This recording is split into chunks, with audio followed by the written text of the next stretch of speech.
Information is power, and age ain't nothing but a number.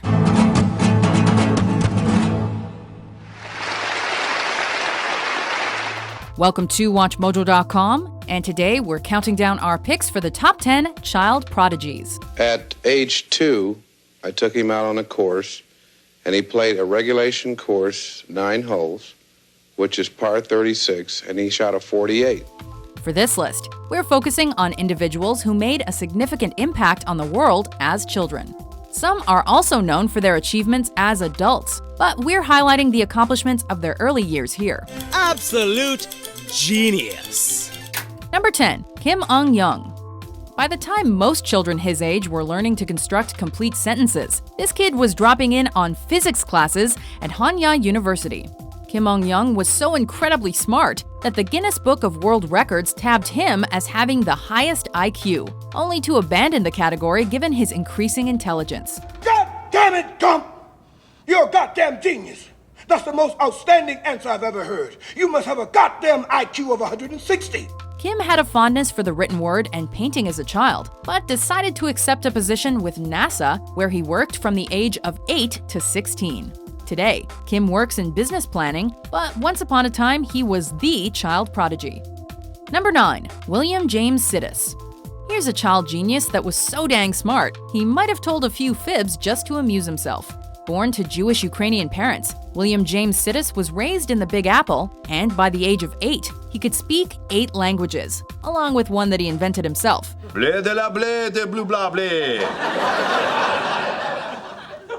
See? In 1909, he became the youngest student ever to enroll at Harvard University at 11 years old, and inadvertently shamed faculty with his expertise in applied mathematics.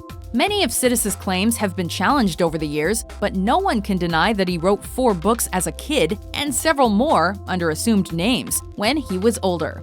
He was the shooting star of American academics in the early 20th century, but later settled for a life of seclusion.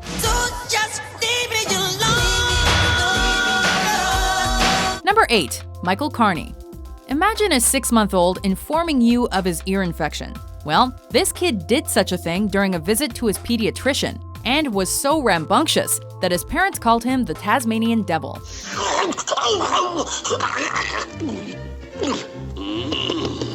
In fact, his younger sister was also a child prodigy, which might have been one of several reasons that Michael Kevin Carney decided to dream big and graduate from the University of South Alabama at age 10. When his friends were dealing with junior high problems and bad acne, Michael was busy working on his master thesis entitled Kinetic Isotope Effects of Thymidine Phosphorylase, which would undoubtedly make the average student say, Can you repeat the part of this stuff where you said all about the things? Number 7, Tanishq Abraham. By the time I was 7, middle and high school materials were boring for me. So I begged my parents again if I could take college classes. After receiving 3 degrees from American River College, this 11-year-old said, "This isn't that big a deal for me." And why would it be? In fact, I want to finish my PhD by the time I get my driver's license. Tanishq Abraham was a member of Mensa International at the age of 4, and his younger sister joined him later. I started college when I was 7. With a Cornell-educated father and a mother who's a veterinarian, it's safe to say that the junior Abraham has a fascination for academics and is undoubtedly aware of his intellectual bravado. Around 2.5 kind of, he knew all his numbers from 1 to like 100. He just jumped like from kindergarten level to like 3rd grade level. While parents homeschool their kids for a variety of reasons, Tanishq was homeschooled because he was simply bored with everything else. That happens when you're a child prodigy. Okay, so why can't you trust atoms? Why can't you trust atoms? I don't know. Because they make up everything. Number 6, Akrit Jaswal. My basic aim is to remove all those screens. Decades from now, or perhaps in a few years, the world may know this prodigy as the child who cured cancer. After all, Akrit Jaswal performed his first surgery at 7 years of age and was making public speeches on cancer research 5 years later. I was very interested in 9 channels. You're kidding. I think you should be filming this. He read Shakespeare and Grey's Anatomy as a child in India, and due to his international fame, the young doctor is all too familiar with the spotlight. and the concept of grace under pressure. Some kids need college to operate in the real world. This kid just needs a few tools. His scientific knowledge is very, very sharp. Very impressive. So I'd say that he's probably ahead of us in most of his scientific knowledge and his anatomy. Number 5. Tiger Woods. Well, when he was about 6 months old, I had this putter cut down, and I gave it to him as a toy. He was born Eldrick Taunt Woods, but the world knows him as Tiger. As one of the most iconic athletes of all time, Tiger Woods came to prominence as a miniature master of golf before he was 5 years old. Wrap it right in there. In 1978, he putted for Bob Hope and Jimmy Stewart on The Mike Douglas Show. And at the age of 7, he was arguably the most well-known golfer in Orange County, California. My competitiveness, that sort of brings me through in the clutch. There was a time when everybody expected Tiger Woods to dominate the competition, and that's because he'd been doing it since he was a toddler. I'd have to say that Tiger's potential is unlimited. Number 4. Johann Sebastian Bach. Now we go from one modern extravagant player to a categorical classic. In a time when white wigs were all the rage, there lived a German child who learned music theory from his family and local musicians. If there had been no Bach, there probably would have been no further history of music as we know it. There would not have been Mozart as we know him. There would not have been Beethoven as we know him. Upon earning a scholarship at the age of 14, Johann Sebastian Bach was introduced to European society and further developed the skills and work ethic that would make him perhaps the most popular composer of all time.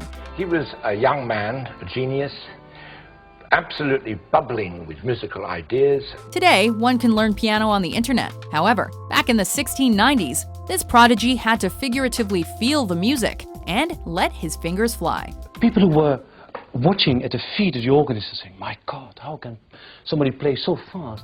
Number 3. Ludwig van Beethoven. This Austrian found himself being marketed as a child prodigy on local posters thanks to his father. Johann von Beethoven was both a father and mentor to this little piano player, and by 13 years old, young Ludwig was publishing his own pieces.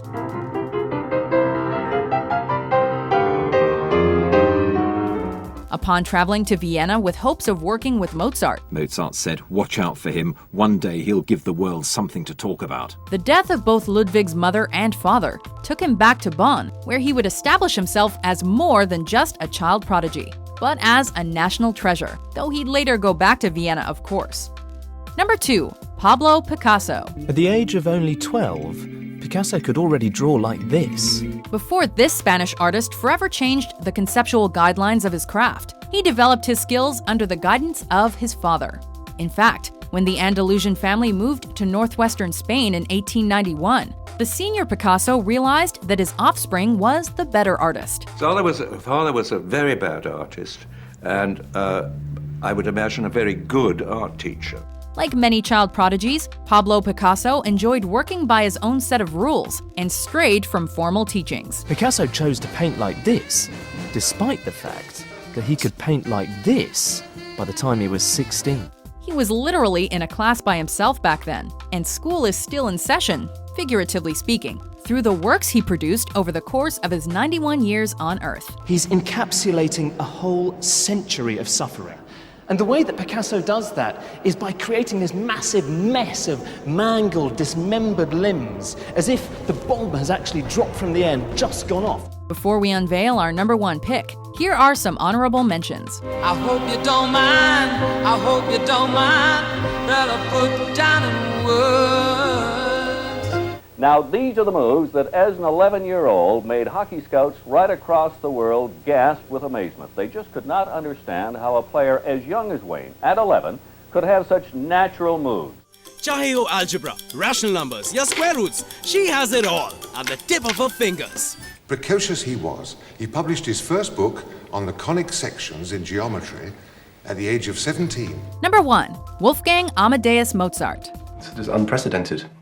This talent to come from wherever, and for it to be so perfect, and just to come out like that, and to write these works at such a young age. What do you call a child prodigy that other child prodigies hope to learn from? Well, you can call him Wolfgang Amadeus Mozart.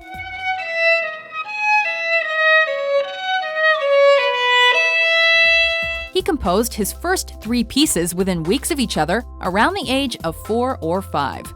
And he was known to convey a general understanding of music aside from his personal lessons.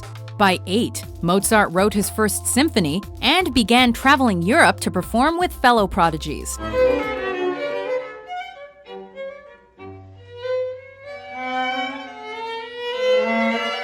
He was born with a gift, and his creativity surpassed the natural gifts afforded to his fellow musicians.